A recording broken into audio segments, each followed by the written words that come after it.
Yo, yo, yo, thanks for tuning in to the 27th episode of J Talks Crypto. And in this episode, I am going to be reviewing the GekkoScience Newpac USB miner, along with the GekkoScience Newpac USB hub.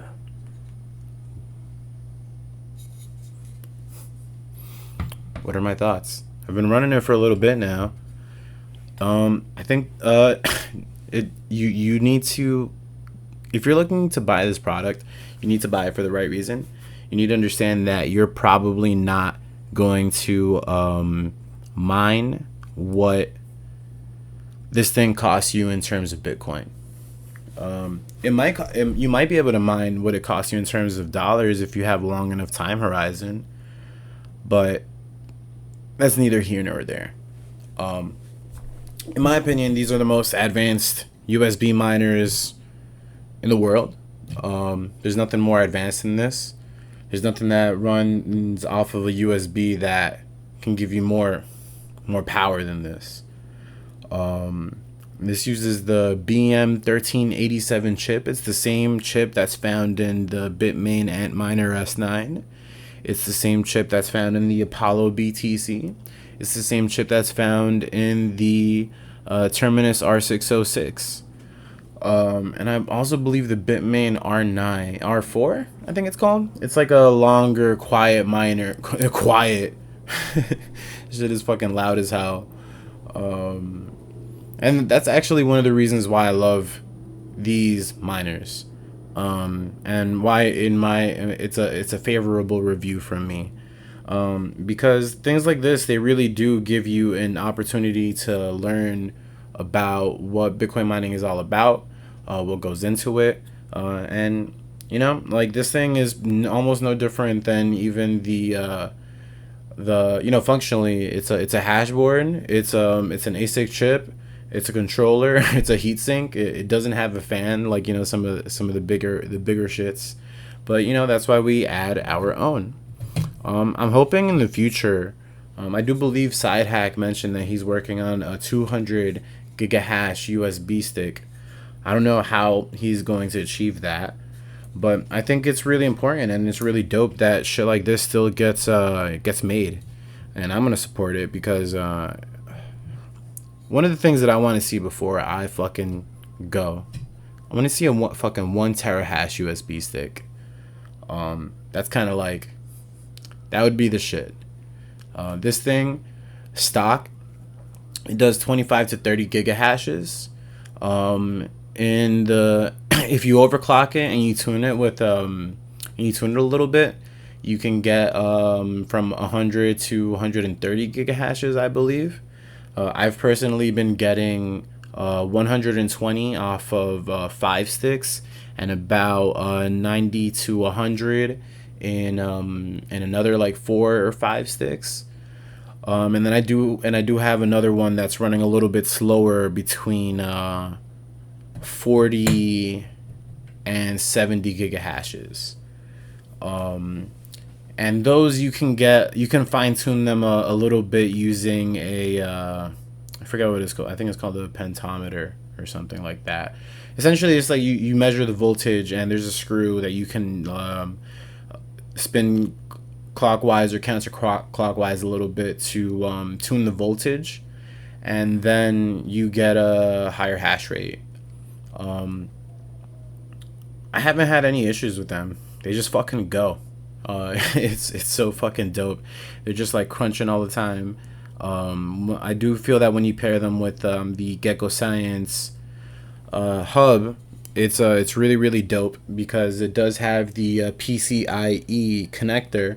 So I have them running with a server power supply, and with that server power supply, I can hook this up. I can hook up my Apollo BTC because it also has a 6-pin connector.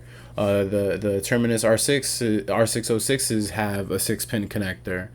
So that's actually that was like the main selling point for me. I thought it was really cool that I had this, and then the GekkoScience hub it puts out 6 amps for, or about 3 amps per port.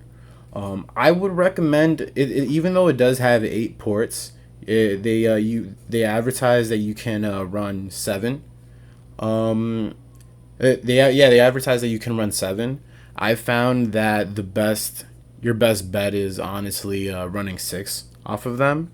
That first port, it puts out a total of 2 amps, and if you're going to be overclocking, I have noticed that that port runs a little bit slower than the other ones. So if you do have like maybe like an underperforming Newpac, you can plug it into that one, and then it should run the same. But you also might have to run that one at a different frequency, and that's kind of like one of the things that I've noticed as well.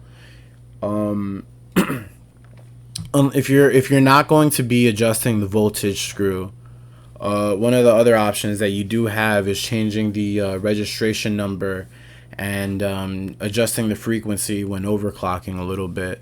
They kind of like sing at different frequencies. I have some that run fucking great at 400, 420, 430. I have others that they need to run super duper low, like 290.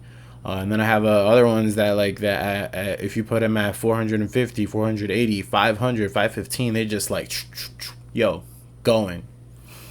And then there are other ones too that if you put them at around 500, they just like they'll do almost nothing. They just do like 5-10 giga hashes. Some of them do a mega hash, in the mega hashes. So it just tells you that you're not giving it, kind of giving the ASIC chip what it wants. One of the things that you need to keep in mind with ASIC chips is that they are made out of silicon, and I believe that they're all kind of like different quality. So, and the quality isn't it's different quality. The quality isn't uniform. So that's why you do have some instances where you need to fine tune the performance of each chip and why they might not be able to run at the exact same frequency. But yeah, I just wanted to do a review of this product. I felt like there are a couple reviews on YouTube. I do have a rig going. Is it worth it? It depends. It really, really depends. I think it's a great, it's a, if you look at some of my, like one of my other videos coming out, it's called Hobby Mining Strategies. With something like this, you can definitely sell like a couple of, like lotto mining contracts to like friends or like, Bitcoiners. Like, hey, dude, send me $2 and I'll pull your shit out of solo for a fucking day, and maybe you'll get a 6 1/4 Bitcoin. I've been talking to some of my friends, like, telling them about it, and they're like, that sounds actually fucking dope. Yeah, I would do it. So, it's something to keep in mind. It's just like, if you're just looking at it super duper linearly, it's not probably not going to mine that much, but it is going to teach you a lot about the network. And if it wasn't for a device like this, I would not have been making all of the mining videos that you guys have been seeing me do. So it's very difficult to place a price on that knowledge. And that's something worth considering. Anyway, this review is getting a little bit long, so I'm cutting it short, cutting it off. Thanks for tuning in. Don't forget to like, comment, and subscribe. You guys know I hate asking, but here it is. This is JTalk Crypto, and I'm signing off.